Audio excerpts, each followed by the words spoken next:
70인이 기뻐하며 돌아와 이르되 주여 주의 이름이면 귀신들도 우리에게 항복하더이다. 예수께서 이르시되 사탄이 하늘로부터 번개같이 떨어지는 것을 내가 보았노라. 내가 너희에게 뱀과 정갈을 밟으며 원수의 모든 능력을 제어할 권능을 주었으니 너희를 해칠 자가 결코 없으리라. 그러나 귀신들이 너희에게 항복하는 것으로 기뻐하지 말고 너희 이름이 하늘에 기록된 것으로 기뻐하라 하시니라. 그때 예수께서 성령으로 기뻐하시며 이르시되 천지의 주제이신 아버지여 이것을 지혜롭고 슬기 있는 자에게는 숨기시고 어린아이들에게는 나타내심을 감사하나이다. 옳소이다. 이렇게 된 것이 아버지의 뜻이니이다.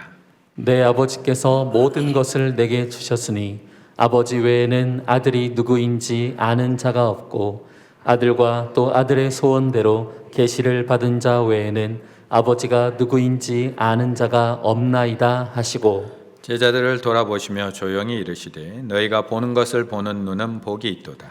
내가 너희에게 말하노니 많은 선지자와 임금이 너희가 보는 바를 보고자 하였으되 보지 못하였으며 너희가 듣는 바를 듣고자 하였으되 듣지 못하였느니라. 아멘. 지난 구정 연휴에 저희 가정은 양가에 하루씩 다녀오게 되었습니다. 코로나가 확산되는 상황이라서 조금은 조심스럽기도 하고 망설여지기도 했지만 또 오랜 시간 뵙지 못한 부모님들이 계셔서 또 손주들 보고 싶어하는 부모님이 계셔서 조심스러운 마음으로 그렇게 하루하루씩 그렇게 다녀왔습니다. 그래도 오랜만에 부모님 얼굴 보니까 참 마음이 좋더라고요. 오랜만에 부모님 해주는 음식 먹으니까 마음이 반갑고 참 기뻤습니다. 그런데 구정연휴 다녀오는 동안 저희 집에는 저보다 더 기쁨으로 가득 찬 사람이 한 명이 있었습니다. 얼마나 큰 기쁨에 가득 찼는지 돌아오는 차 안에서 그 기쁨의 표정을 감출 수가 없었습니다. 할아버지 할머니로부터 받은 세뱃돈 봉투를 열었다가 닫았다가 안에 내용물을 꺼냈다가 넣었다가 다 펴서 냄새를 맡았다가 다시 집어넣었다가 몇 번을 반복하면서 기쁨의 표현을 마음껏 하고 있습니다.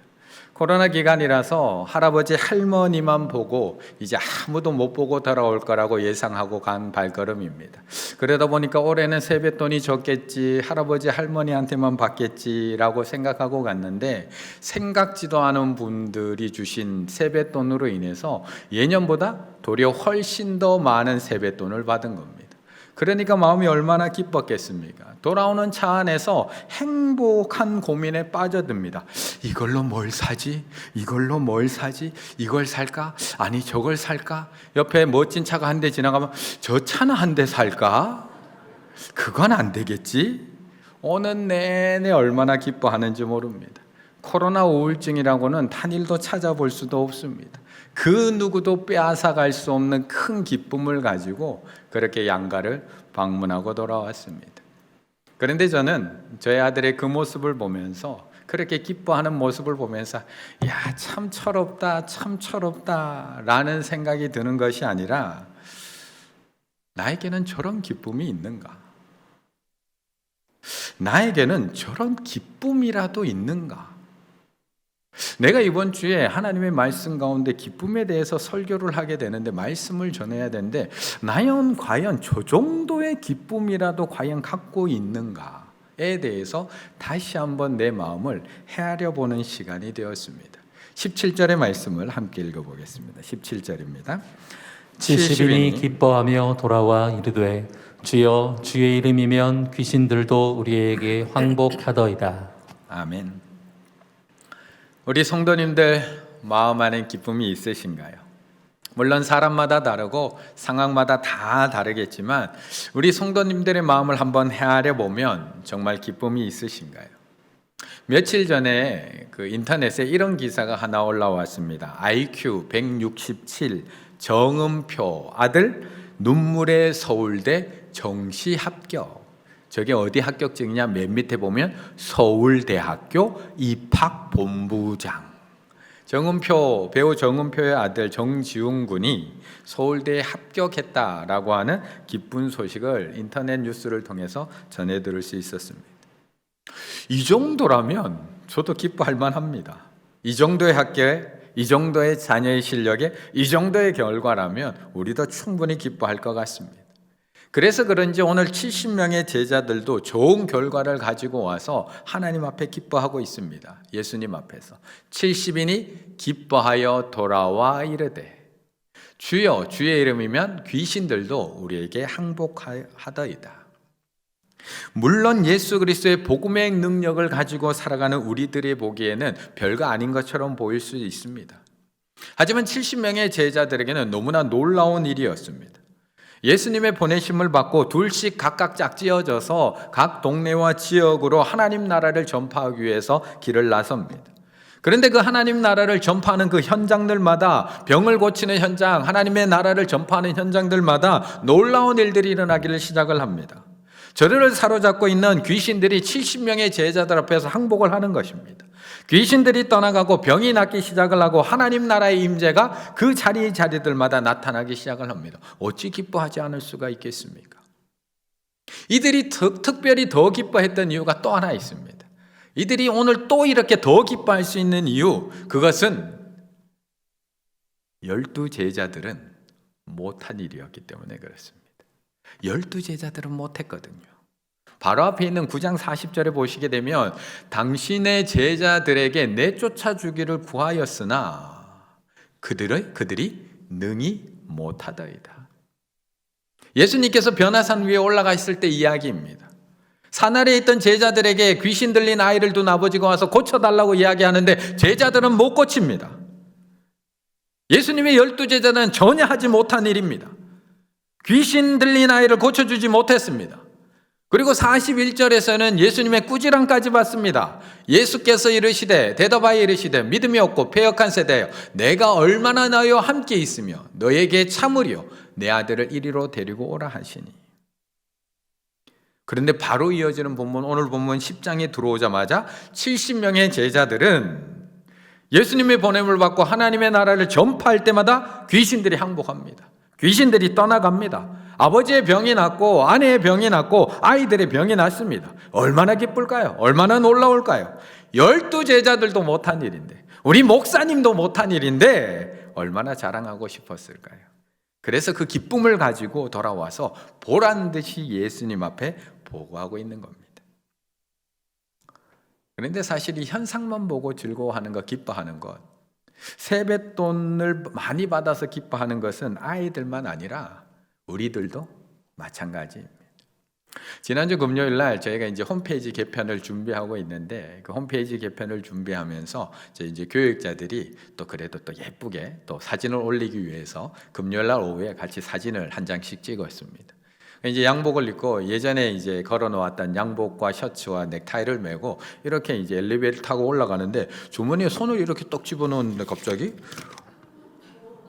5만 원짜리가 하나 탁 나오는 겁니다. 제가 얼마나 기뻤겠습니까? 제가 이거 제 돈입니다. 그런데도 너무나 기뻤습니다. 우리는 현상에 기뻐합니다.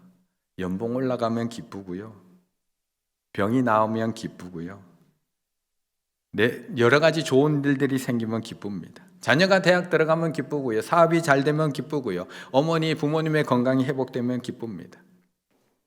며칠 전에는 우리 집사님 중에 한 분이 중요한 선거가 있었습니다. 오랜 기간 기도하며 준비해 오신 선거입니다.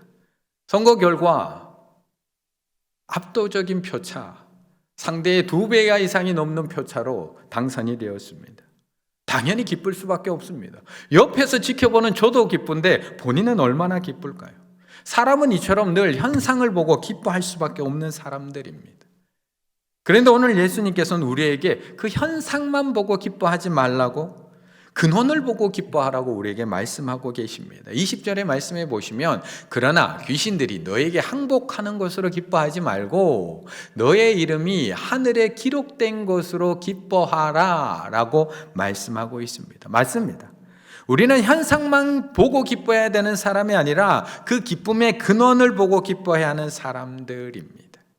우리는 귀신이 항복하는 것으로만 기뻐하는 사람들이 아니라 내 이름이 하나님 나라에 기록되었기 때문에 하나님의 자녀이기 때문에 이 능력이 나타나는 걸 보고 기뻐해야 되는 사람들입니다. 그런데 참 재미있는 것은 예수님께서 우리에게 말은 이렇게 하시거든요. 말은 현상을 보고 기뻐하지 말고 그 기쁨이 어디서 왔는지 정확하게 알고 기뻐해. 너의 이름이 하나님 나라에 기록된 것, 그것으로 기뻐해 라고 우리에게 말씀을 하시면서 예수님께서 우리보다 더 기뻐하고 계시다는 겁니다. 21절의 말씀 함께 읽습니다. 21절입니다. 그때 예수께서 성령으로 기뻐하시며 이르시되 천지의 주제이신 아버지여 이것을 지혜롭고 슬기 있는 자들에게는 숨기시고 어린아이들에게는 나타내심을 감사하나이다. 옳소이다. 이렇게 된 것이 아버지의 뜻이니이다. 아멘. 오늘 본문 안에서는 이 기쁨이라는 단어를 두 가지로 나누어서 사용하고 있습니다. 먼저 제자들이 기뻐하며 와서 보고할 때 이 기쁨은 메타카라스, 카라라는 기쁨의 단어를 사용하고 있습니다. 우리가 일반적으로 알고 있는 카라. 그런데 21절에서 그때에 예수께서 성령으로 기뻐하시며 성령으로 기뻐하시는 이 예수님의 기쁨에 사용된 기뻐하사 아갈리아오라는 단어는 아갈로, 높이다와 하로마이, 껑충껑충 뛰다의 단어가 합성된 합성어입니다. 그래서 아갈리아오라는 단어는 몹시 기뻐하다, 껑충껑충 기뻐하고 계시는 예수님의 모습을 우리에게 묘사해 주고 있는 겁니다. 제자들은 전도의 현장에서 나타난 그 놀라운 현상을 보면서 카라의 기쁨을 가지고 예수님 앞에 나와서 보고를 하고 있습니다. 그런데 예수님께서는 말로는 그 제자들의 보고를 들으시면서 그런 것으로 기뻐하지 말고 너의 이름이 하나님 나라에 기록된 것으로 기뻐해라고 이야기는 하시면서도 예수님께서는 지금 더 기뻐하고 계십니다.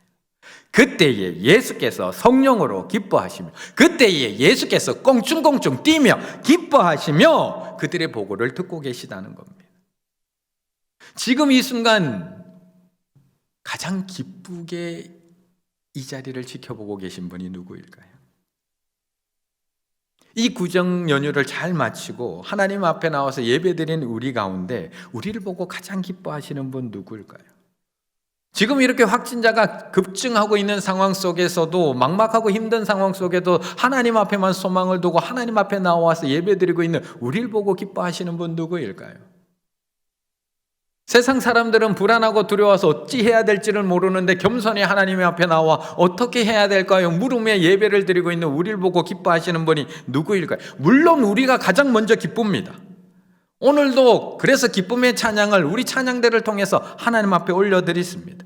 우리를 하나님의 자녀로 불러주셨고 우리를 생명책에 기록해 주셨고 우리를 이 예배의 자리로 인도해 주신 하나님께서 우리와 함께 계시기에 우리는 가장 큰 기쁨을 누릴 수밖에 없습니다. 그런데 이런 우리를 보고 더 기뻐하시는 분이 계시다는 겁니다. 더 기뻐하시는 분. 누가복음 15장 7절 10절 내가 너에게 이르노니 이와 같이 죄인 한 사람이 회개하면 하늘에서는 회개할 것 없는 의인 99으로 말미암아 기뻐하는 것보다 더 하리라.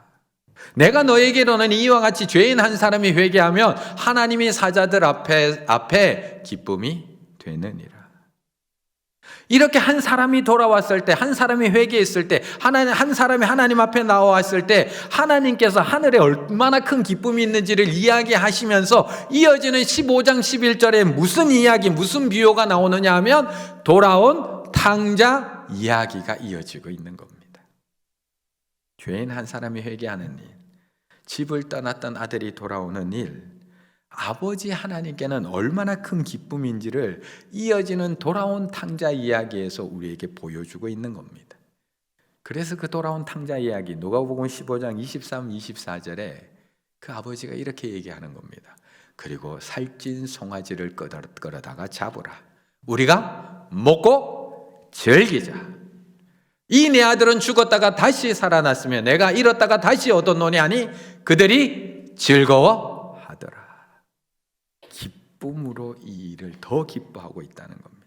이 순간 가장 기쁜 사람은 우리는 돌아온 탕자라고 생각합니다.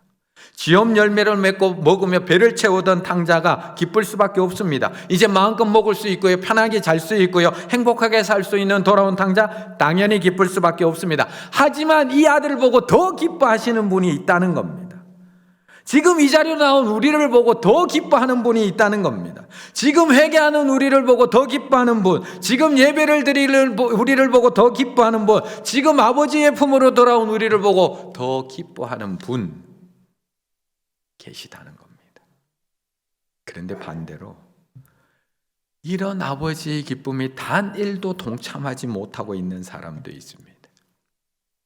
돌아온 탕자를 보고 모두가 기뻐하고 있는데 잔치를 준비하고 있는 집안의 모든 사람들도 다 기뻐하고 돌아온 탕자도 기뻐하고 이 잔치를 열고 있는 아버지도 즐거워하고 기뻐하고 있는데 항상 아버지 곁에 머물러 있었지만 그 기쁨에 전혀 참여하지 못하고 있는 딱 한 사람. 28절. 그가 노하여 들어가고자 하지 아니하거늘. 아버지는 그렇게 기쁜데 그가 노하여 들어가고자 하지 아니하거늘. 아버지가 나와서 권한대. 아버지는 둘째 아들만 맞이하러 나가셨던 게 아닙니다. 아버지는 김나간 둘째 아들만 나가서 기다렸던 것이 아닙니다. 아버지는 그 기쁨의 잔치에 들어오지 못하고 있는 첫째 아들, 그 아들도 데리러 나가고 계십니다. 그 아들도 들어오라고 초청하고 계십니다. 하지만 그 권함을 끝까지 거부하고 있는 단 한 사람, 현상만 보고 아버지는 보지 못하는 단 한 사람, 내 유익만 보고 돌아온 동생을 보지 못하는 단 한 사람, 내 기쁨만 보고 아버지의 기쁨을 보지 못하는 단 한 사람. 그래서 그는 마땅한 기쁨을 누리지 못합니다. 32절. 이 내 동생은 죽었다가 살았으며 내가 잃었다가 얻었기로 우리가 즐거워하여 기뻐하는 것이 마땅하다 하니라. 그 마땅한 기쁨을 누리지 못하는 사람. 이 그림은 렘브란트가 그린 그림입니다. 제목은 돌아온 탕자. 1668년, 69년 사이에 그려진 그림. 이 작품 안에는 돌아온 탕자를 두 손으로 품에 안고 있는 아버지, 그 품에 안겨 있는 탕자, 그리고 그 옆에 아버지와 똑같은 좋은 옷을 입고 이 광경을 지켜만 보고 서 있는 큰 형에게 모든 포커스가 다 맞춰져 있습니다. 헨리 나우엔 교수는 이 작품을 보고, 이 그림을 보고 2년 만에 하버드 대학교 교수직을 내려놓습니다. 그리고 내가 하나님의 부르심을 받았는지를 확인하기 위해서 라르시 공동체, 장애인 공동체에 들어가서 섬기기를 시작합니다. 그리고 1992년에 이 그림을 모티브로 해서 탕자의 귀향이라고 하는 책을 한 권 출간합니다. 그 책에서 이 장면, 아까 보신 장면을 이렇게 이야기합니다. 환한 빛이 흘러넘치는 아버지의 포옹은 하나님의 집을 상징합니다. 세상의 모든 음악과 춤이 그 안에 다 있습니다. 그나들은 사랑의 동심원 바깥에 머물며 빛 가운데로 들어오길 마다합니다. 맞이의 얼굴에도 광선이 들이운 걸 보면 그 역시 광선의 영역으로 초대를 받았지만 완강히 거부하고 있음을 분명하게 보여줍니다. 다시 이 글을 생각하며 이 장면을 보면 다시 새롭게 보입니다. 이 그림에서 빛은 세 명을 비추고 있습니다. 아버지, 돌아온 탕자, 큰 형의 얼굴. 천국의 기쁨, 천국의 빛에 초대받았지만 완강히 거부하고 서 있는 큰 형의 얼굴의 그 빛을 보여주고 있습니다. 예수님의 눈에는 우리만 보이는데 우리의 눈에는 아버지가 보이지 않습니다. 그래서 마땅히 참여할 기쁨의 잔치에 참여하지 못합니다. 예수님은 우리만 보고 기뻐하는데 우리는 내 유익만 보고 그 유익이 사라져 있으면 기뻐하지 못하고 있는 겁니다. 그렇다면 예수님은 왜 오늘 보냄을 받았다가 돌아온 제자들을 보고 꽁충꽁충 뛰며 기뻐하고 있는 걸까? 아직 그 기쁨의 근원이 어디인지 정확하게 알지 못하고 현상만 보고 기뻐하고 있는 제자들인데 왜 그때의 예수님께서는 성령으로 꽁충꽁충 뛰며 기뻐하고 계시는 걸까요? 왜? 23절의 말씀 함께 읽습니다. 23절입니다. 제자들을 돌아보시며 조용히 이르시되 너희가 보는 것을 보는 눈은 복이 있도다. 아멘. 예수님께서는 오늘 본문 10장을 시작하시면서 직접 70명의 제자들을 둘씩 짝지어서 각 동네와 지옥으로 보내십니다. 그런데 이 길은 사실 순탄한 길, 순적한 길, 꽃길이 아닙니다. 3절 갈지어다 내가 너희를 보냄이 어린 양이 이리 가운데 보낸 것 같도다. 이런 길입니다. 예수님은 이미 알고 계셨습니다. 그들이 지금 갈 길, 내가 보내는 길이 얼마나 힘겹고 험한 길인지 잘 알고 계셨습니다. 하나님 나라의 이야기를 들은 사람들이 이들을 영접해 줄 거라고 생각하지 않고 보내십니다. 복음을 들은 사람들이 이들을 반갑게 맞아줄 것이다. 아니요, 전혀 그렇지 않습니다. 그런데도 이 70명의 제자들은 기뻐하며 돌아와 예수님께 보고하고 있습니다. 제자들은 자신이 그 길을 가면서 고생했던 이야기, 이리들에게 물어뜯긴 이야기, 대접받지 못한 이야기, 핍박받았던 이야기, 무시당했던 이야기 하지 않습니다. 기뻐하며 돌아와 주의 이름이면 귀신들도 항복했던 이야기, 하나님 나라가 임해졌던 이야기, 구원하는 백성들이 일어났던 이야기, 하나님의 나라가 임했을 때 귀신이 떠나간 이야기, 하나님의 나라가 전해졌을 때 사람들이 영접하고 하나님 앞에 돌아왔던 이야기, 마치 나의 기쁨처럼 하나님 앞에 이야기하고 있습니다. 이제 제자들의 눈에도 보이기 시작하고 있는 겁니다. 이제 제자들의 눈에도 보이기 시작합니다. 지금까지 평생 아버지 곁에 있었지만 단 한 번도 아버지를 떠난 적이 없었지만 아버지가 보이지 않았던 눈에 아버지가 보이기 시작을 합니다.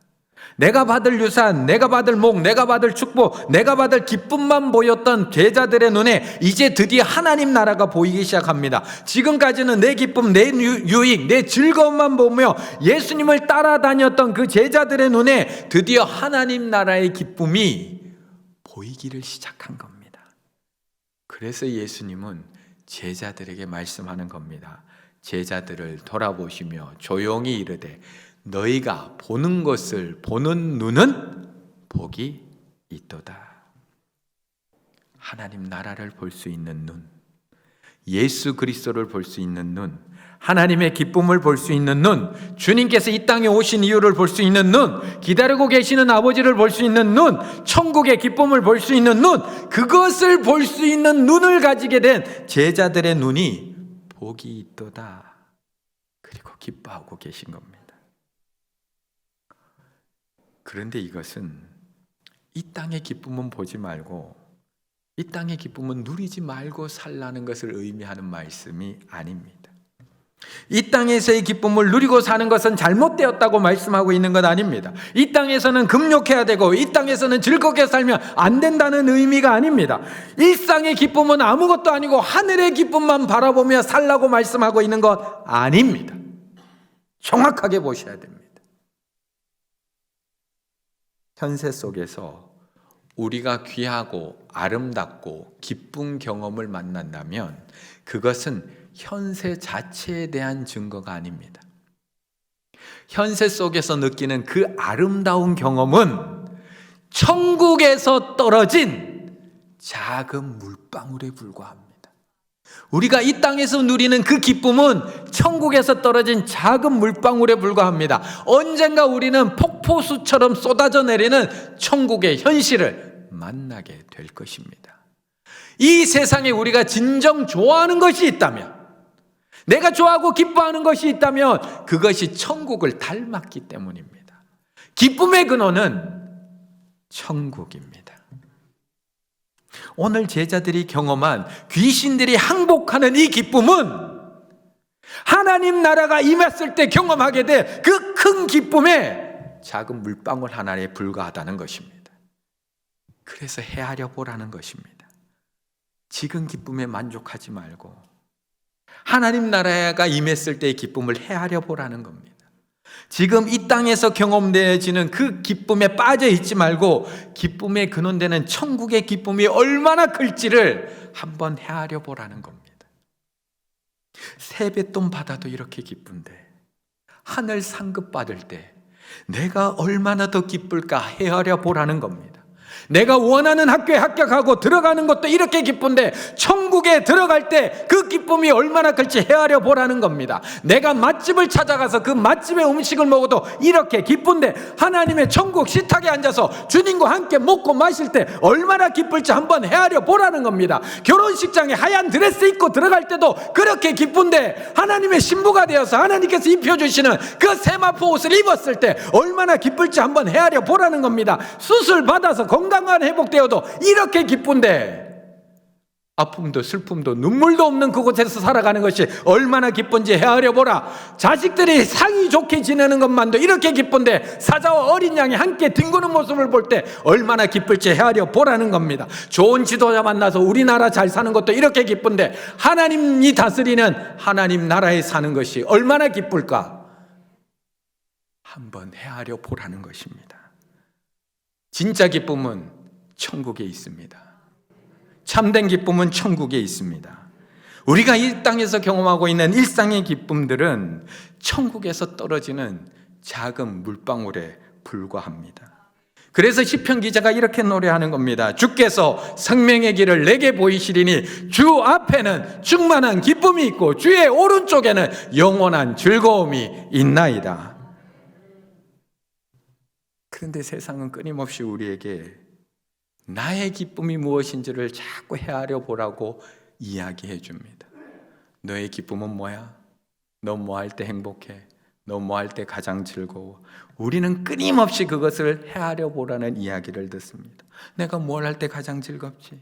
내가 무엇을 먹을 때 가장 기쁜지? 내가 어떤 일을 할 때 가장 행복한지? 내가 그 기쁜 일만 찾을 수 있다면 더 기쁘게 살 수 있다고 이야기합니다. 그리고 그것이 진정한 기쁨이라고 가르쳐 줍니다. 근데 오늘 본문에서는 예수님께서 우리에게 정확하게 말씀해 주고 있습니다. 너의 기쁨이 아닌 예수님의 기쁨을 헤아려 볼 수 있는 눈을 가진 사람이 복되도다. 이 땅의 기쁨이 아닌 하나님 나라의 기쁨을 헤아려 볼 수 있는 눈을 가진 사람이 복되도다. 귀신이 항복하는 것만으로 기뻐하는 것이 아니라 너의 이름이 하늘나라에 적힌 것으로 기뻐하는 눈을 가진 사람이 복되도다. 우리 성도님들을 그 정도로 행복해 하시면 안 됩니다. 우리 성도님들 그 정도의 즐거움으로 만족해 하시면 안 됩니다. 우리 성도님들 그 정도 잘 먹고 잘 사는 것으로 만족해 하시면 절대 안 됩니다. 우리 성도님들 그 정도 예쁜 옷 입고 사는 걸로 만족하시면 절대 안 됩니다. 우리 성도님들 그 정도 좋은 집에 사는 걸로 만족하시면 절대 안 되고요. 그 정도의 기쁨 만족하시면 절대 안 됩니다. 자신의 행복을 바라는 건 나쁜 것 아닙니다. 실제로 인간의 큰 문제는 너무 쉽게 만족한다는 데 있습니다. 그들은 마땅히 그래야 하는데도 결단력과 열정을 가지고 쾌락을 추구하지 않습니다. 영원한 희락 대신 욕망의 진흙파이에 만족해서는 안 됩니다. 그때까지 나는 어떤 그리스도인에게도 우리는 모두 자신의 행복을 추구하고 있으며 추구해야 마땅하다는 말을 들어본 적이 없습니다. 아무도 더 행복해지려고 하지 않는다는 겁니다. 진흙 파이에 만족해서 이 땅의 파이에 만족해서 더 행복해지려고 하지 않는다는 겁니다. 우리의 실수는 행복을 향한 우리의 갈망이 너무 강한 데 있는 것이 아니라 너무 약한 데 있다는 것입니다. 우리의 실수는 행복을 향한 우리의 갈망이 너무 강한 데 있는 것이 아니라 너무 약한 데 있습니다.